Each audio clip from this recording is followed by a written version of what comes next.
Welcome back, ladies and gentlemen, once again for another episode of the Crooke and Candle podcast. This is episode 3 with your hosts, Jordan and Trejen. And today we got some multiple topics to talk about today. Some of which are, kind of timely, topics that kind of do have to do with the future in a more broad sense, I guess, as well as,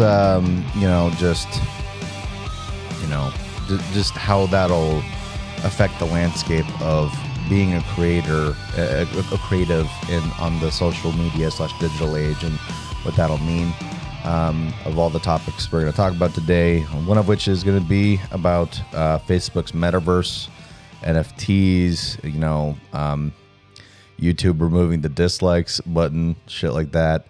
So we got some topics to talk about today. But first, before we go into that, how was your week? Wow, man. Thanks for asking. And hello to all of you guys out there listening. So we've been in the Pacific Northwest for almost 7 years now? Yeah. Three in Portland and almost 4 in Seattle, coming up on 4. Mm-hmm. I really am starting to feel that seasonal. Yeah, the mood change. Yeah.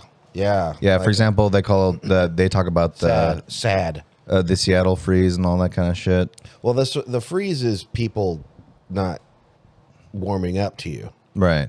This is the sad is seasonal affective disorder. Yeah, for sure. So absolutely. the sun's out and I'm in a really great mood, and then over the last couple weeks it's just been gray and rainy, and so a couple days ago I was taking a shower and I just kind of checked in with myself, and I'm like, how are you feeling? I'm like, I kind of feel down. And then I was like, okay, what am I down about? And I'm like, there's nothing really for me to feel down about. So I'm like, you know what? This is that seasonal mood change. And actually, I've talked to a bunch of people who are kind of going through a funk for no specific reason. And it's probably had to do with the weather change, but welcome again to the Pacific Northwest. Yep, exactly. That's kind of the deal. So my week's been good. Been staying busy, working. Yeah. How was your week? I mean, yeah, it was pretty much the same. At my job, it was funny. Tuesday, I come into work and literally the electricity was out. This was the second week in a row where that happened, and it always occurred on a day when it was really windy. Yeah, trees and windstorms. Yeah, don't mix very well, especially when there's a bunch of electrical power lines and shit involved. Yeah. So yeah, and I thought I wasn't going to work that day, but sure enough, we got the power on. So thankfully I got to get some hours in. Overall it was it was an all right week. Nothing special. They kind of cut your hours. Yeah, they cut a day off because it's a little bit slower now. And, I'm working 3 days on my own. Because before, when I was working, it was 4 days a week and I would have another person working with me. Now it's just me, Monday through Wednesday. But honestly, to be honest, it doesn't bother me too much. I'm still going to be making some decent money. And to have 4 days off to kind of just do, because I was talking to you about this before when that happened, because I was thinking about it, I'm like, that's kind of what I want anyway. I want to be able to have more time to dedicate myself to my actual passions, the actual things I really want to do. But of course that means the more time I have to do that stuff, I have to actually commit to doing that stuff instead of wasting my time. Yeah. And, that's actually something I need to time management. Get better at. I need to start scheduling things better. Which part of getting into that is scheduling shit for Crooke and Candle. We have a Trello board, which we schedule every episode, and yesterday we tried to get a podcast done because today's Sunday, by the way. For those who don't know, we try to do Saturdays, but sometimes it doesn't work out. Well, yeah, normally yesterday was Saturday and I worked. And normally I try to kind of take it off, or, I try, if I'm going to do something on Saturday, it's only going to be a couple of hours. And I, the guy got there at 1, and I think we were done at 6:30. Yeah. And then I hadn't eaten anything, so I was hungry. So I went and got some food and hung out for a little bit. Mm-hmm. So by the time I got back, it was like 8 o'clock or something. I was like, I don't want to do a podcast. I just want to play some video games and unwind. I had a feeling that was going to happen when like 5 to 6 o'clock rolled around. I'm like, oh, he's not here. Yeah. So I guess we're going to do it tomorrow. Yeah. Sure enough. I don't mind doing it in the morning. Yeah, me like neither. On Sunday, it's a good way. The thing about podcasting, especially for me, because you've done it before. I've done it a lot. Yeah, and you've had guests and stuff like that. And this is really my first endeavor as a podcaster, and I find it to be quite therapeutic and kind of cathartic in a way. And I'm growing to like it more and more. Well, yeah, you get to get things off your chest, Yeah. and you get to speak, a little bit more freely about what's on your mind and all that kind of stuff. So in a way, it's like to be able to, now you know how I feel when I'm making my videos and stuff like that. Yeah, that's the kind of feeling I get. But yeah, no, it's been cool being able to do this and having this being done every other week. Or not every other week, every week. Every week, yeah. Which I actually wasn't sure we were going to do that. I thought we were, because I was thinking like maybe it's going to be a bi-weekly thing. No, sure enough, we're doing it every week and dropping an episode every Monday at 5 a.m. Yep. So, yeah. And we're working towards a YouTube. Yeah. So, I guess an update on that, like as far, because we've been trying to figure out what Collie, what are you doing? Okay, maybe there was something out there. Dog.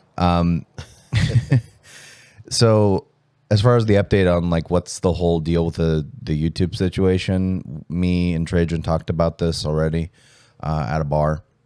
So we can just kind of discuss like business. And I think what we're going to be doing, because originally we were thinking about doing like the video content for the podcast as like a subscriber perk or something like that. But then I was thinking about it. I'm like, no, you know what?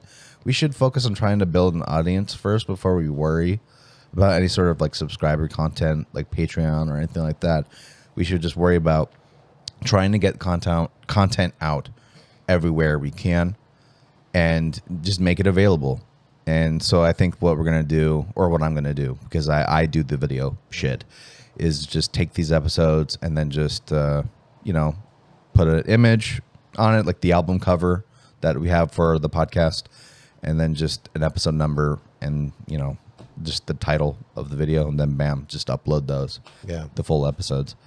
So, and I think that's what we're going to do. Yeah, and I guess people won't be able to dislike our stuff anymore. Speaking of YouTube, this gets into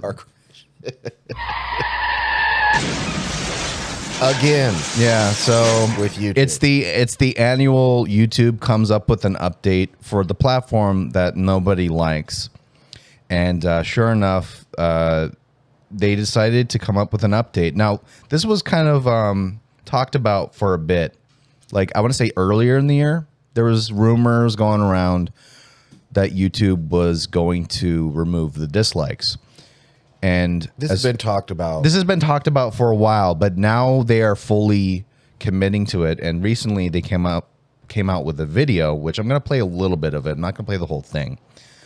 And I'm actually going to make use of the auxiliary cord and plug it into my phone so we can listen to the video together.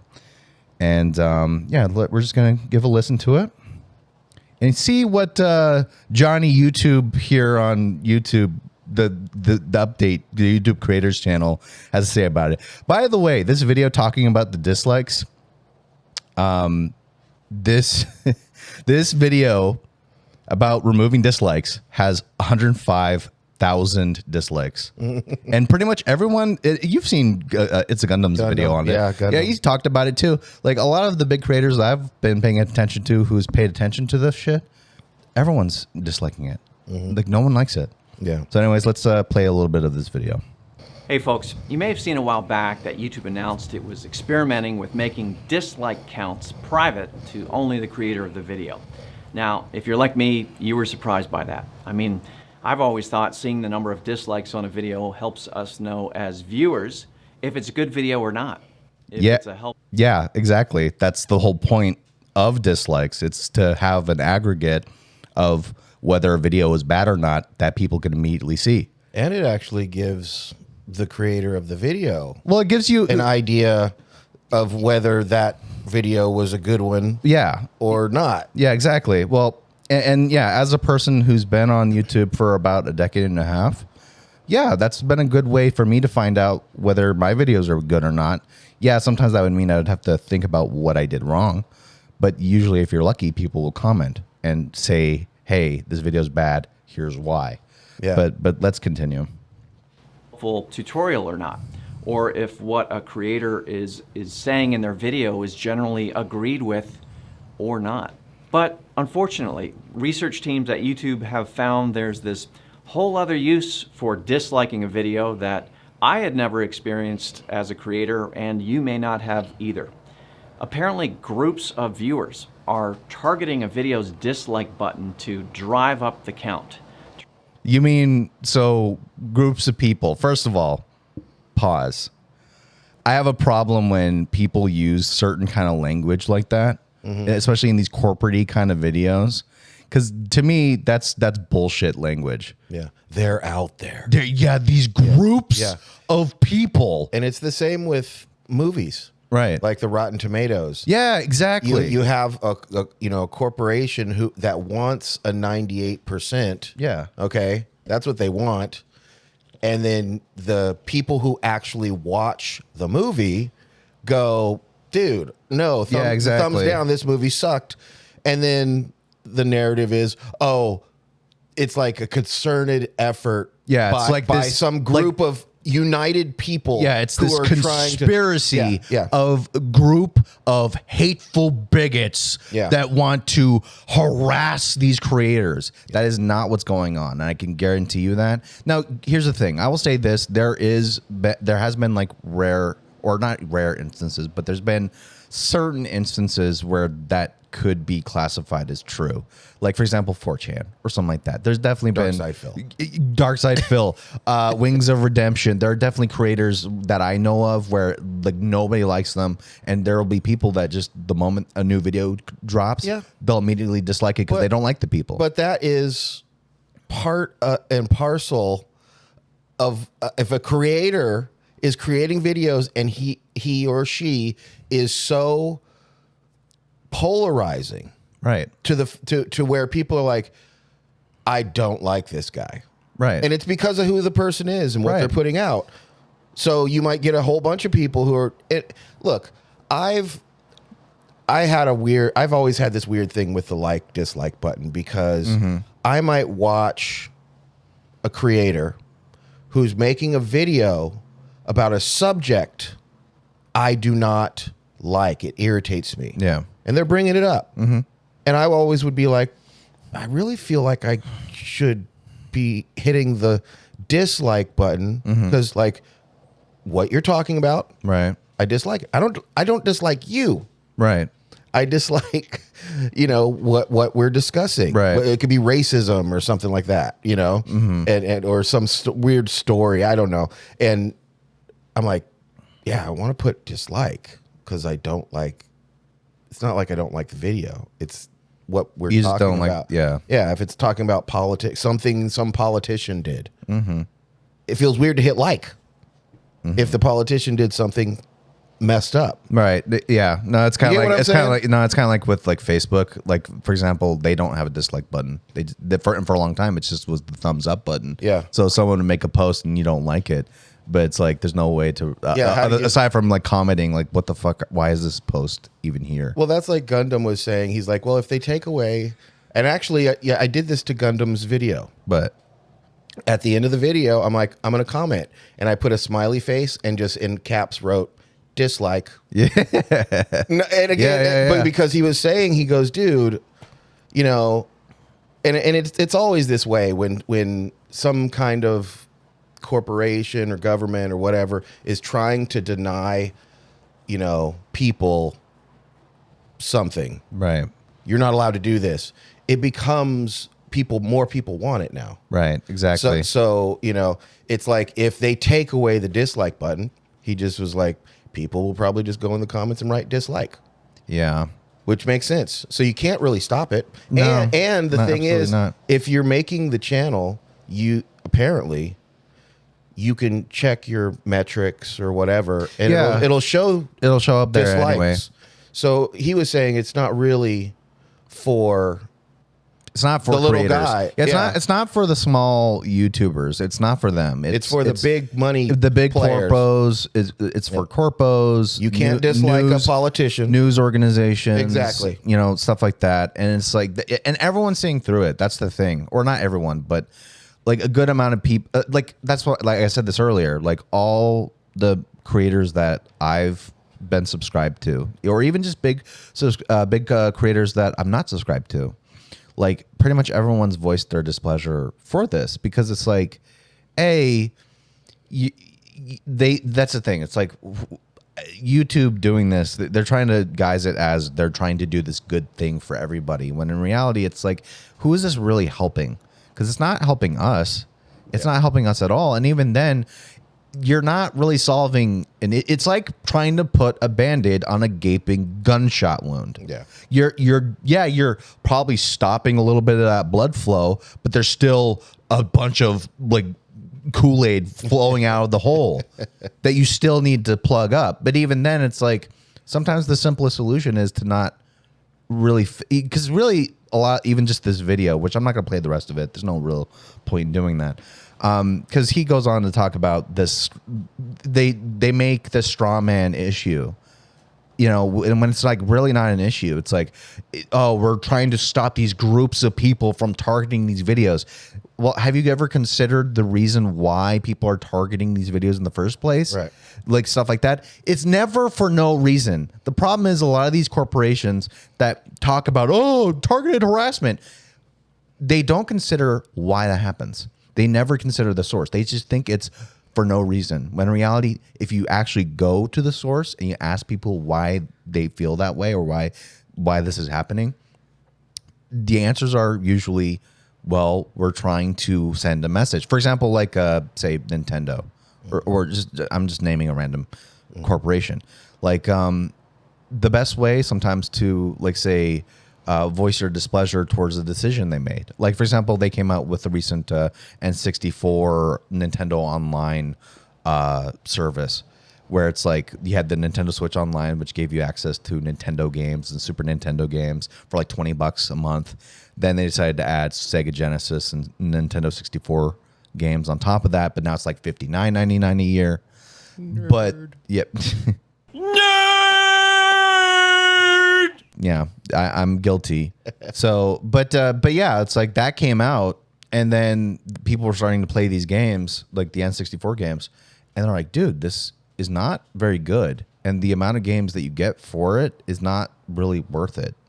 You know, so what did people do? They started going to the YouTube video that was promoting this, and were hitting the dislike button en masse, and this was from a bunch of legitimate people that like Nintendo and like what they do. And even commenting like, who wanted this? Why did they think this was a good idea?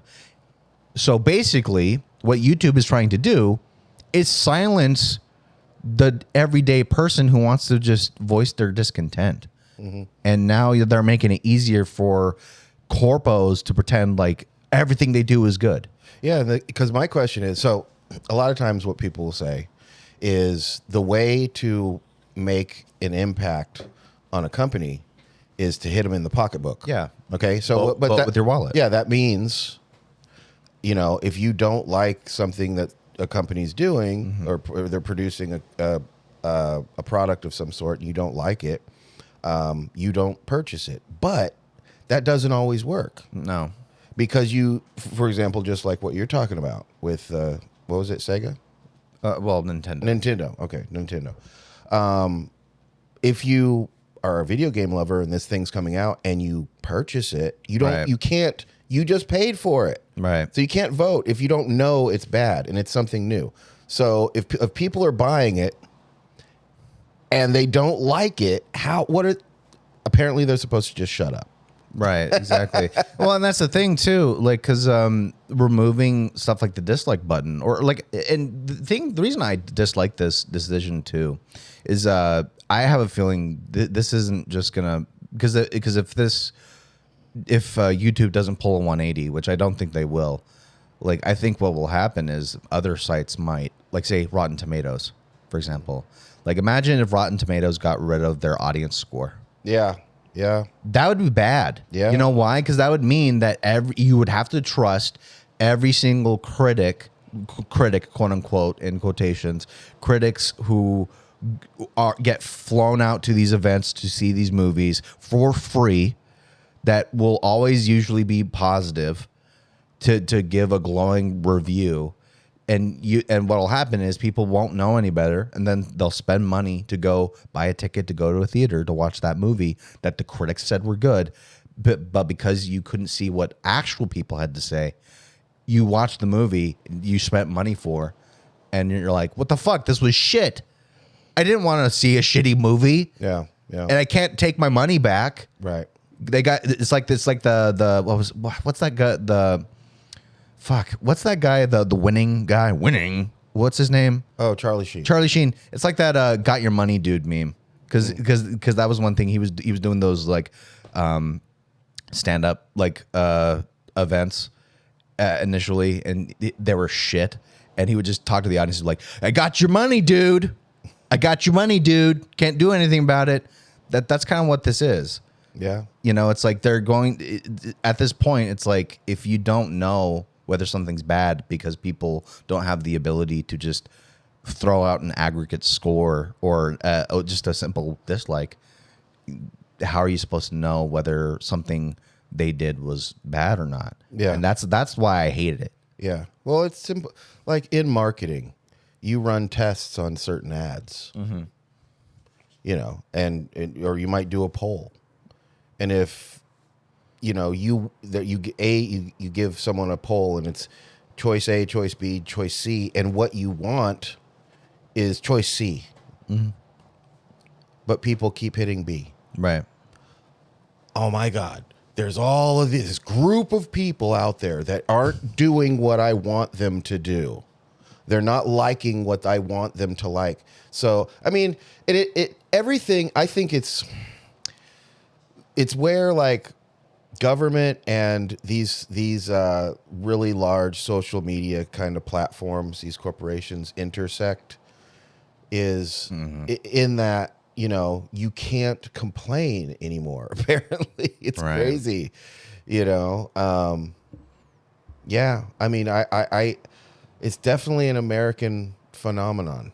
A lot of this stuff. Well, and here's the thing: sometimes the simplest solution is just don't play the game. Yeah. And so sometimes you have to just walk away and let these idiots in their echo chambers have their fucking discussions. And you just go, you know what? Like, in fact, that's why I've been happier in more recent years.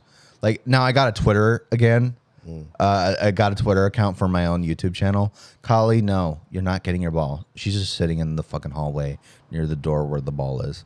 So if you hear some whining in the background, I do apologize. That's her. Yeah, that's the girl. But yeah, it's like, you know, some like just recently, like just like especially after the election and all that stuff, like I made this concerted effort that anything related to politics, anything related to certain types of discussions, that just because I would partake in these conversations or in these especially on social media, where it's just very depressing shit, and it's just it would make me feel bad. And I remember when like just the lead up to the election, like I had a Twitter account at that time, and I was just seeing all this fucked up shit and people just saying these fucked up things, and it was just like I was so upset and depressed, and I'm like, you know what? Delete. I deleted my account, and I decided to make a concerted effort to not really pay attention to it as much. I still pay attention a little bit, but for the most part, I've made it's like that one meme, go out and touch the grass. You know, so real life is not the internet. Right. Well, that's okay. Now, that's a good segue into Facebook's Metaverse. And what is it? And, you know, a lot of people think it's virtual reality. and Yeah. it doesn't seem to really be that. Yeah, well, from my understanding, just doing my research on it, because like when you brought up the idea to talk about this, I knew Zuck or the Mr. Robot fucking decided to do a keynote about it, and all I knew initially was that he decided to change the Facebook company to Meta, and that it had something to do with like connecting real life with the internet, essentially.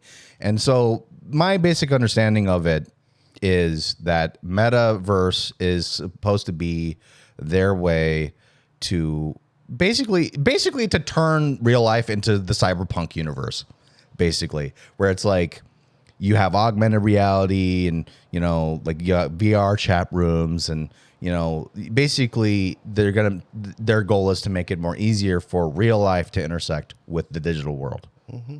That's basically my understanding. Yeah, of I it. mean, there was this. I wish I had my glasses on, but there was this post that I saw, and the guy wrote, "The metaverse is a moment in time where our digital life is worth more to us than our physical life. It's not an overnight change." And he goes on to, you know, kind of talk about and we see it all the time. Yeah. You know, you look at Instagram, for example, and it might be a person's Instagram. Do they show you, you know, when they're sad? Nope. No, they show you only when they're happy. So, and the way we're interacting as It's people, disingenuous. yeah, we're, you know, the way we're interacting is online more. We buy things online, we chat online, we video conference online. You know, if you want to invest, you can go online and Bitcoin and you know, we're definitely moving towards that. So like the rise of avatars, Right.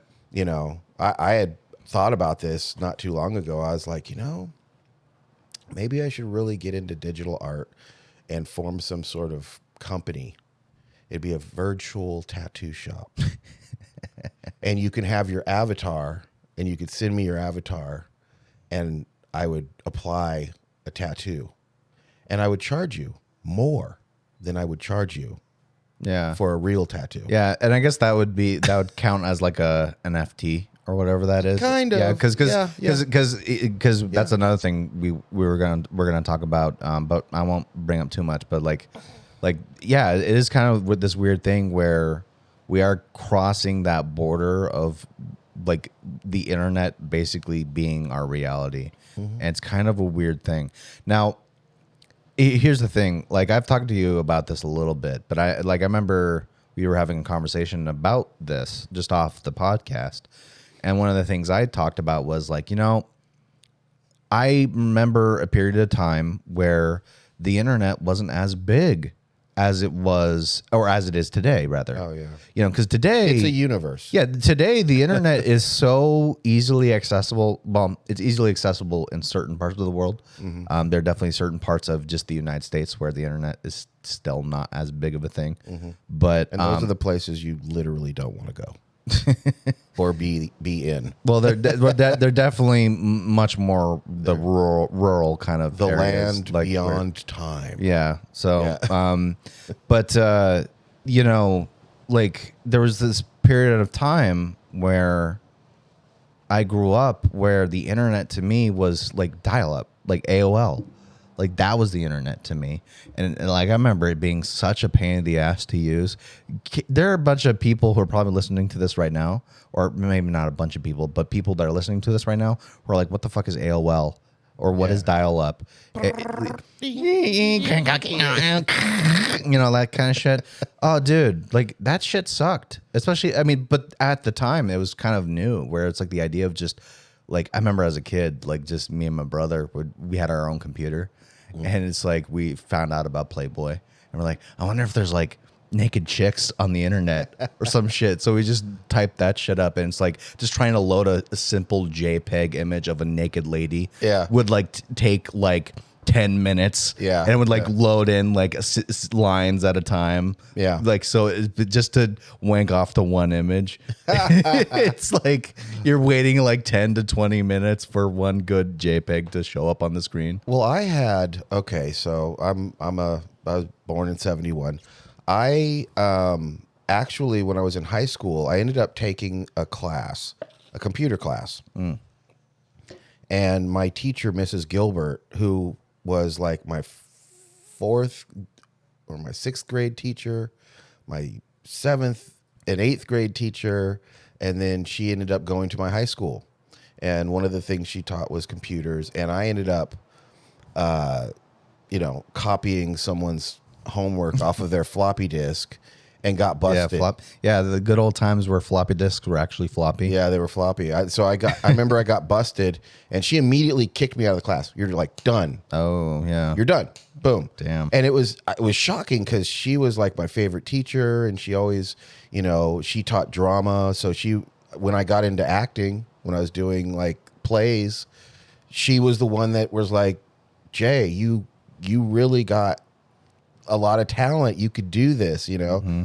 And so I started doing plays and stuff. So when she just kicked me out of the class, there was like no discussion, no second chance, nothing.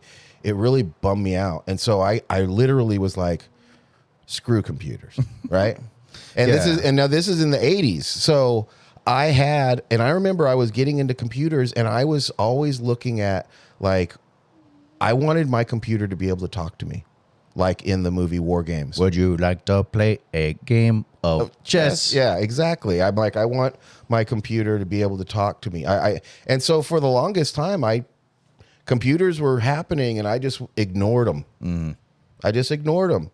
And then I think it was, 2000 and Was this around the 6? time of like Studio Apsu and shit? Because I remember you had a computer in the studio at one point. No. I never had a computer at Studio Apps. Really? I remember vividly you did have a monitor and a computer. And I want to say you did, but maybe I'm wrong. I don't know. No, I never, because the first computer I had, it was 2006. I was having kind of my drug problem, and I was working at Sacred Rose Tattoo. And the owner kind of found out that I had a problem, so she let me go. Okay. And when I realized that, I'm fired, and Diane, my girlfriend at the time, is going to be super pissed, I just was like, I'm out of here. And that's when I went to Novato, which is North Bay.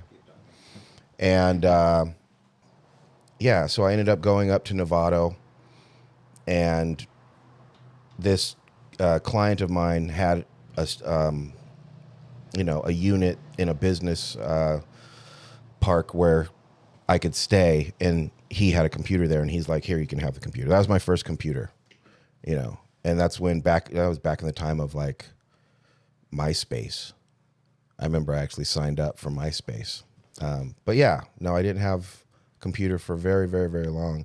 And we finally, my computer doesn't really talk to me outside of Siri or something like that. And if I probably say that, it might start talking to me. But yeah, I definitely feel like computers have gotten so advanced, and the way we use them, that it is almost like being able to have a computer talk to you, because you can basically get immediate information from it. Right. That being said, I think they're like this is going back to what I was about to say. But yeah, like when I was, because like the internet was definitely not as advanced at the time when I started using it. So it's like I grew up in this weird in between where I'm starting to use the internet, but most people aren't really using the internet the way we're using it now. Now it's like you got instant messengers like Discord and Skype and Facebook Messenger, Instagram. You got social media and stuff. But I've always felt this weird disconnect when it comes to the internet, where it's like even like the idea of say having friends on the internet. Like to me, that never felt right to me. it just whenever I would talk to people on the internet, and that's the thing. Like even like there's that one Discord server I'm that I follow, and I'll talk to people on there, and I even have people on my friends list that are my friends, quote unquote, but I don't consider them friends. And the reason I don't is because I have never met these people. And I have to me, like, because again, it's like I grew up in this period where you still had to be present in the real world. So to me, relationships with people meant you had to talk to people face to face. Yeah. And you had to, there's just that certain kind of connection you only get when you talk to people in reality. Well, whereas with the internet, there's this barrier. There is this undeniable barrier where you can type all this shit and have these long ass conversations with people. But and here's the thing: maybe this is different for the younger generation, the Gen Zers, because they interface with the internet from the moment they're born. Well, that's what I was just about to say. Like we always, people talk about the generation gap. The from one generation to the next, there's this gap because the next generation wants completely different things than the previous generation. So it's like I came from a, generation where computers started, but they weren't all that useful. And then your generation, computers were there and they were more useful and they became even more and more useful. And then you have kids which Mark Zuckerberg actually said, the metaverse, Facebook is for pretty much older people now, like you and me, that's right. How we used it. And metaverse is for the young. Right. And so that's where you're getting into, again, ideas of you have an avatar and it's going to become like this.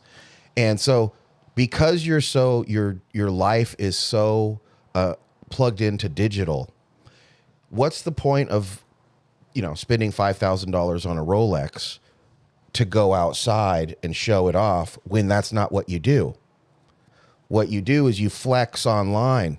That's what's coming. Right. That's why I'm saying like the NFTs where it's like, oh, you want a tattoo for your avatar, you have to pay $1,000 for one, or if you want to your avatar, because I was reading an article about the future of fashion in as far as they were talking about avatars and being able to, you're like, oh, I want to buy an outfit for my avatar. It's like a skin, but out from Gucci. And so you're wearing Gucci online when my avatar meets your avatar, my avatar's got nicer clothes on than yours do. And it will be more important to people to have these things online. They own these things online. They don't take them out. It's very strange to me. Right. It's very talk about. It's really like on the verge of science fiction where people plug into their virtual world and live their world while they're plugged into their computer, basically. Right. And that's the thing. Like, yeah, this is going to become more of a science reality more than science fiction the more time goes on. But my thing, because I've thought about this for a bit, and because I've even thought about my experiences with like just interfacing with the internet as a person who was born in this in between, where it's like you didn't have internet and then you did have internet, and I feel this is gonna have interesting, like I wouldn't say moral implications or ethical implications, but rather how is this going to affect humanity? Like, well, how I think is it is going to have some moral and ethical. Well, yeah, well, I know there will be, but it's also the question of like, what in the long run, like, what's the end goal? Because that's the thing. It's like, do we just end up in a fucking cyber dystopia where everyone's plugged into a computer like the Matrix? Yeah, I mean, it's. How do I put this? It's first of all, it's consumerism. Mm-hmm. Okay, that's why I can see it happening here.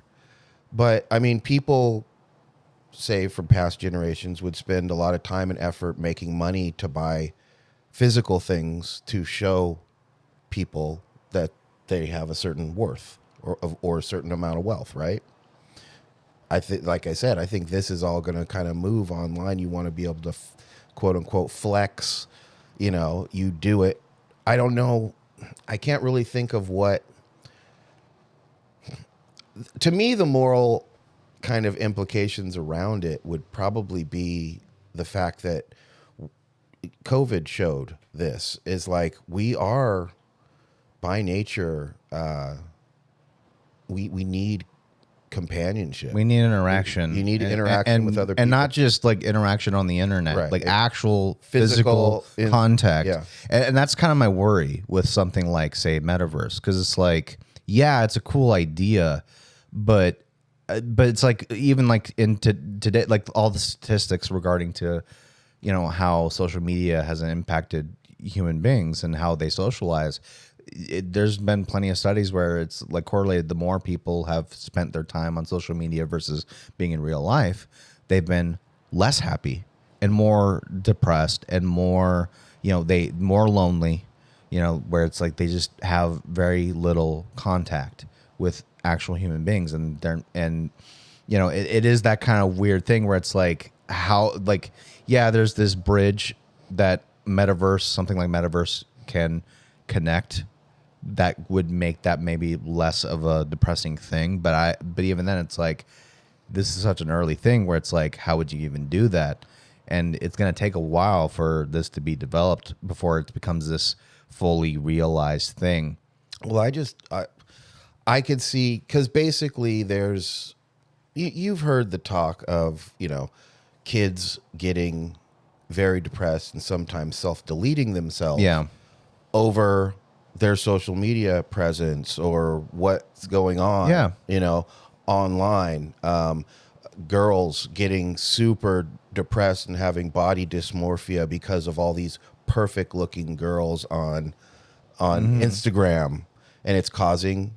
So already in Instagram and these social media platforms, they're not the metaverse. No, they're not. But it's causing issues. And the people that don't have issues are the people that kind of figure out how to use social media or the responsible social media consumption. Yeah, well, I mean, okay, for example, I would be like, I want to figure out how, as the metaverse is coming out, I want to figure out how to use it for marketing.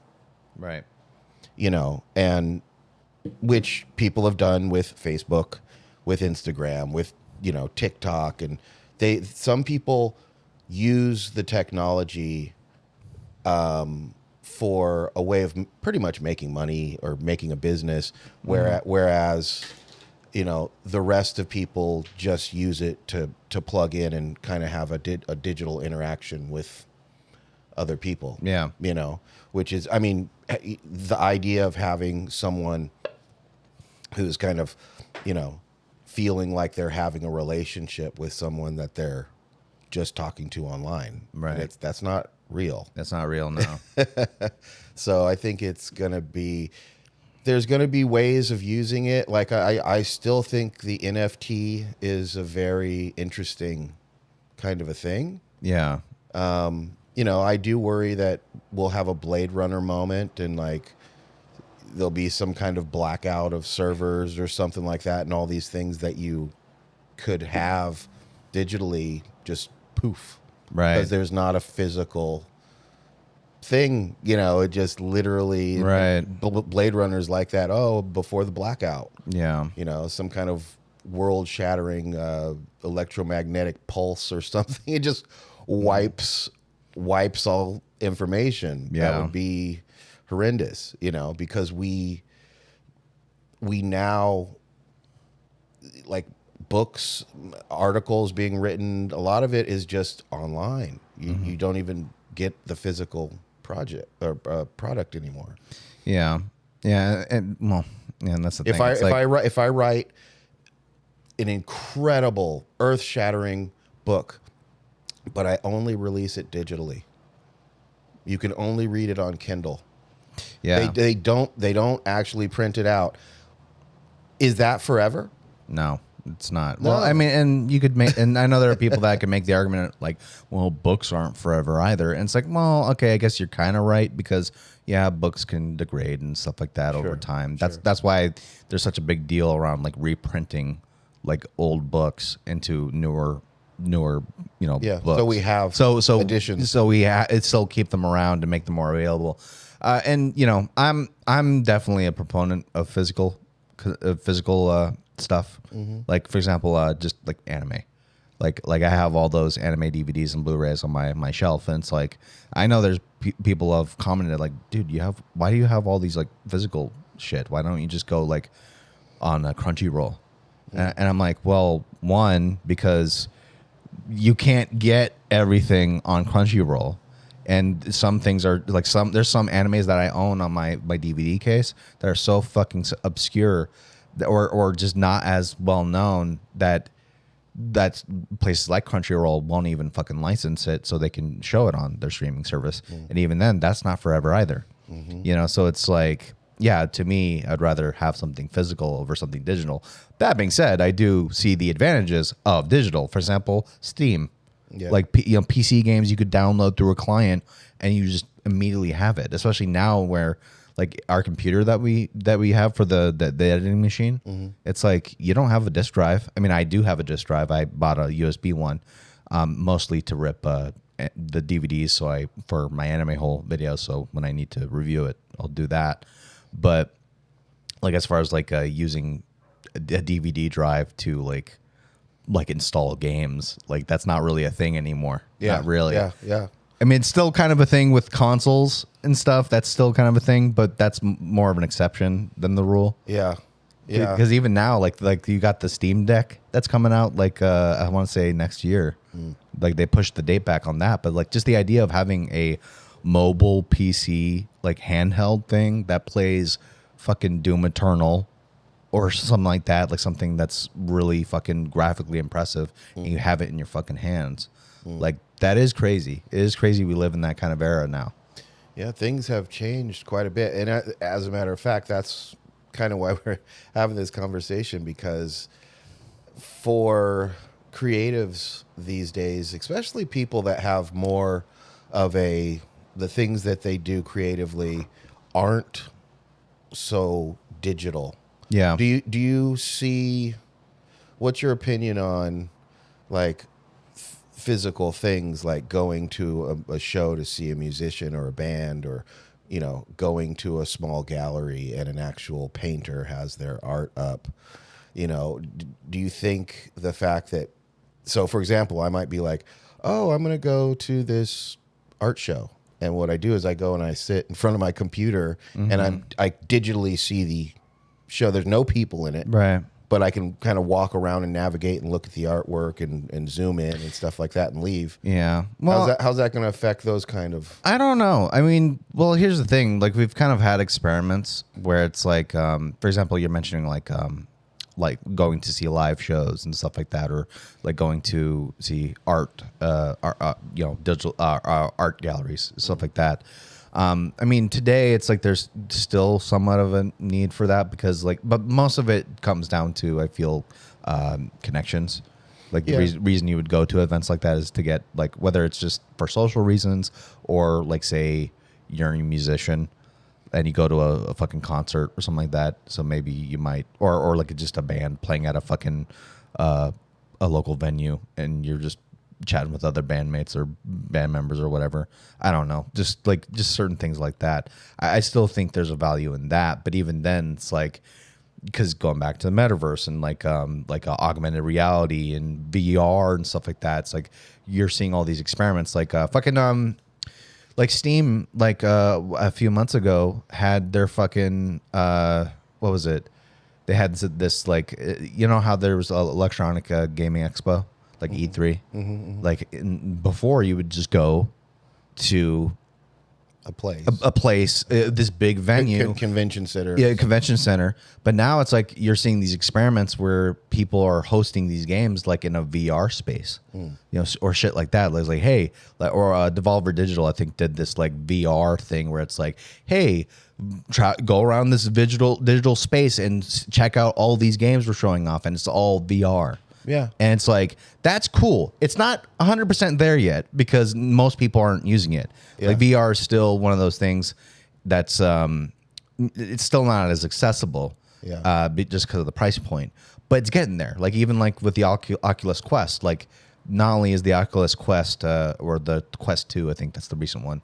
Like that is like what, $400? You get the headset, the fucking the controllers, and it's like you don't even need a PC. You could you need a Facebook account, which that's kind of annoying. I don't like that. But to be able to use it, it's like, and to be able to even play these games or have these virtual experiences like traveling around the world and whatnot, that is kind of cool. I do think there is something there. But again, it's more about, I feel, bridging that gap where it's like you're not seeing it as this just virtual thing, but it is a part of your reality. Well, yeah. I mean, okay. So during COVID, we were on lockdown. Yeah, we weren't able to go anywhere. And really. so there was like Drop Kick Murphy. The band. Yeah. They had a show.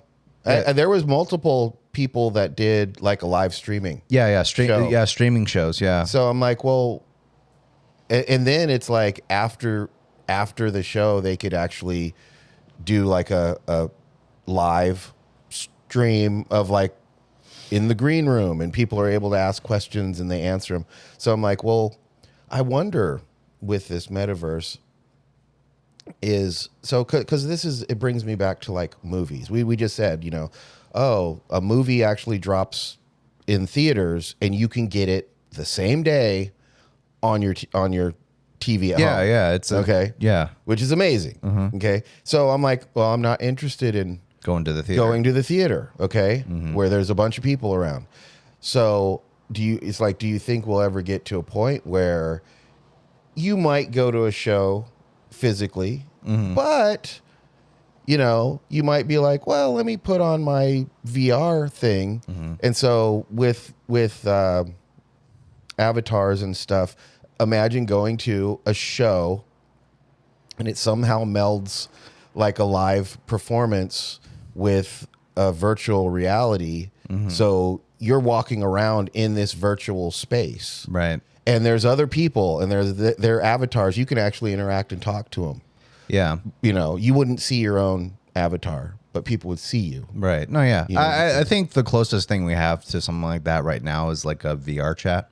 Because that's a very popular thing people are using right now. In fact, they're just like, what was it? I don't remember the channel name. I'll make sure to edit in the name of the channel I'm mentioning here. So, but there's this one channel where it's like this dude in VR chat like will interview other people in VR chat about their experiences with certain things. So, for example, like a soldier who fought in Afghanistan and has PTSD, like he'll have an avatar of like a fucking anime dude or something like that, or like a you know, whatever, like he can be dressed as Sephiroth from Final Fantasy or some shit, or Snake. Or Solid Snake from Metal Gear, Snake, yeah. or something like that. And then it's like they're having these actual conversations about their lives, and it's like that shit was very compelling to me because I'm like, wow, that is interesting how you can meet people like that in virtual reality, and you get to have like actual conversations with these people. And I think I think eventually we'll get to a point where you'll have like this digital world where like there's like digital venues, like eventually it'll be such a thing where it's like, yeah, like the idea of like live stream like concerts and stuff like that. Fuck that. VR concerts. Like you'll have people that are just like playing in a band but in virtual reality. And it's like, oh, you want to watch the show? Buy a ticket. You know, something like that. And it's like a virtual ticket. Yeah. But you won't get crushed in the crowd. Right. Yeah, exactly. You won't be Yeah, like that. What was that? Fucking Travis Astro World. Scott. Yeah, that was horrible. Mass casualty. Yeah, that was awful. Yeah. What happened? But yeah, I think eventually it'll get to a point where it'll be almost seamless. I just, the only thing is I'm wondering how that will be done and whether, because I just have this feeling that it won't be a perfect transition. It Well, I won't. don't think so either, and I definitely think there's definitely going to be two worlds. Yeah, and that's There's going to be.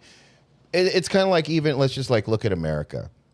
If you live on the West Coast, people are on the cutting edge of technology.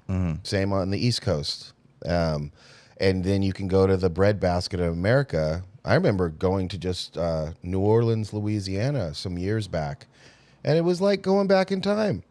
I mean, and so it's good. There's going to be people that once everything's very safe, where we can interact physically without fearing some pandemic, there's going to be people that do that, and that's what they want to do. Well, yeah, of course. And then there's going to be people who are more on the cutting edge of things, because even if we're engaging with reality physically, things can happen in the physical world that can make you depressed, just like things can happen in the digital world that can make you depressed. So there's definitely going to be people that are interested in quote unquote reality, and then there's going to be people who are very plugged into virtual reality. I guess one of my worries too, with like the idea of like transitioning to a virtual world or just more transitioning, where it's like that's more of a thing and that's more of how people spend their time. I'm worried that it'll get to a point where that's so fucking good that just living in the real world is fucking depressing. And that's, like that's kind of, again, it's shit like that where it's like these implications for how people will deal with reality. Well, like it will be a definite disconnect. Yeah. Because, okay, so if it's so seamless and such a great experience, you have to be able to have you have to have a job. You have to pay for your bills, because you do have a physical body, and you're going to have to pay for whatever this whole setup entails for you to be able to be part of it. Right. And then again, it's like if I had an avatar and I'm kind of dealing with the digital world, or the digital verse, as it were, do I want to just have a very plain avatar, or is it important for me to have a really cool avatar? And so regardless, you're going to get people who have the coolest stuff because they have money to do it, which could definitely make people, kind of depressed over the fact that they can't get those things. So it's, oh yeah. I mean, I think there's I think it's a very complicated conversation at this point, because we're not at that level yet. No, but it's more of we're kind of theorizing what could happen. But it's not like we're theorizing like back in the 70s when you're watching the Jets. No, it's more. It's more. In 2000, we were going to be able to fly our cars. Yeah, the things we're talking about are very, very probable things that most likely will happen. They're working on it, and they're working on it right now. What the end result I don't know. And as far as like the people that are doing the research on like how people will be able to interface with this kind of stuff and how that will affect their daily lives and stuff like that, I don't know what that's going to look like, and I have no idea how people are going to deal with it, because that's the kind of shit I think about. But at this point in time, it's one of those things where all you can do is just kind of have these conversations where we just think about it. Well, and to me, the thing is, technology oftentimes opens up opportunities. Yep. You have to be able to understand what the technology is and how you can use it so that it gives you an opportunity. You know, there used to be people that, you know, the Ford, when he came out with his car, there was people like, what the hell? You know, because to them, they're like, no, horse and buggy. Right. Yeah. That's the pinnacle. And now they got this loud smoking thing that's got no horses. It's just going down the street. Right. You know, it could kill a person. You know, not just like a horse and buggy could. You know, they crash those things too. But people looked at certain technologies as bad initially because it changes the world. And we don't know, as these technologies come out, we don't know what's going to happen. When the computer came out, it revolutionized our society. When social media came out, that it revolutionized our society again. But because it's something so new and something had never been done before, we couldn't even gauge what the issues really might be around social media platforms. What happened is social media platforms came out, people started using them, and as times went on, people who are paying attention, scientists, they're sitting there going, hey, I'm, you know, collecting this data on, you know, suicides or depression based off of, you know, these platforms. And it's like looking back in time, or looking, you know, with 2020 glasses, in hindsight, you can see the problems that were inherent in what social media platforms are, but they're not going away. They're here to stay. So this new technology, this metaverse, it's coming. It's almost here, and you know, it's going to offer opportunity. There's going to be people that, you know, dive headlong into it, and it's going to become their everything, and it's probably not going to be good for them. You know, but it's going to come down to, and I'd say anyone out there that's you know, listening to us about the metaverse, I would say the one thing that social media has taught us is to kind of be careful with some of these new emerging technologies. Don't, you know, take it with a grain of salt, pay attention, don't go crazy with it, you know, and use the technology in a way that's going to somehow be beneficial to you and your families and stuff like that. You know, if it's causing you difficulty or harm, or, you know, something like that, then it's as simple as sometimes I have to be like, I'm going to not look at my phone in the morning for a week. Right. Because for the last month, every morning I look at the news. Right. And it's driving me crazy. Well, yeah. So sometimes you have to unplug. Yeah. Generally, I feel like if you're engaging in activities that are making you stressed out, maybe you should take a step back. Yeah. You know, and I know that's hard, but sometimes the best thing to do is just make that step to just distance yourself from it, take a break, and then once you feel better, maybe you can dabble in that again, or dabble in it in a way that's more healthy, like how I do. Like, I don't use social media the same way I used to when I was younger. Me neither. And personally, I feel better about it. Like, I'm glad I don't go on Instagram every day. I'm glad I don't, or just like all like hours at a time or something like that, or, you know, even, well, YouTube I need to not spend as much time on, but like, although I could say the reason I do that is because I actually have channels that I'm trying to run and stuff like that. But even then, like, you know, just it's important to touch the grass, as some people would say. You know, go out and touch the grass, because at the end of the day, right now, we're not in this like Matrix reality where everyone's plugged into the Matrix yet. Yeah. So, but right now it's like we do live in the real world, and it's important to take a step outside, go for a walk, be in nature, and just embrace the fact that we live in the real world at the moment. And sometimes it's better to unplug. And I think with that, that's a good place to leave it.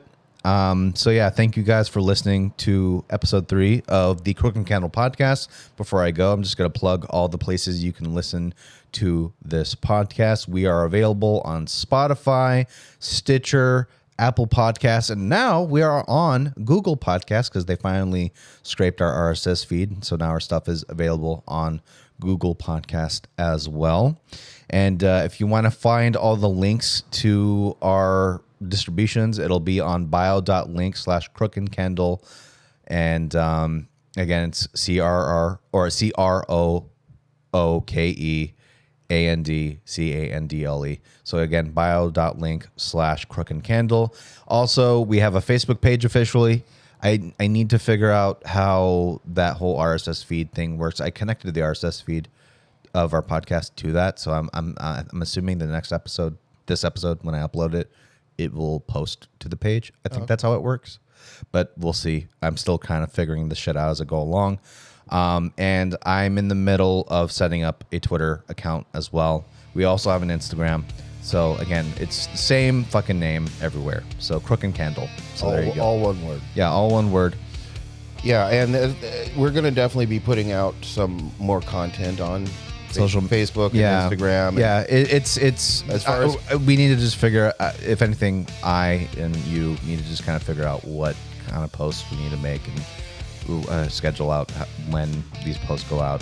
Yeah, what I'm looking forward to, and even with the Twitter as well, is for you guys, our audience, to chime in sometimes. Well, if you think that there's a subject that you'd like our take on it, that's why we're doing all this, getting everything set up so that we can really interact with our community, and grow this channel and give something of worth back to the people who are listening, because we care about people who are creative like ourselves, and we care about the world in general. So we kind of want to hear from you guys as well. But thank you, Jordan, for another awesome podcast. I always love doing this. Thank you, Trejen.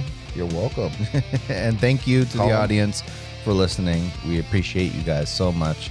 And we'll see you guys next time on the next episode of Crooke and Candle. Take care. Bye.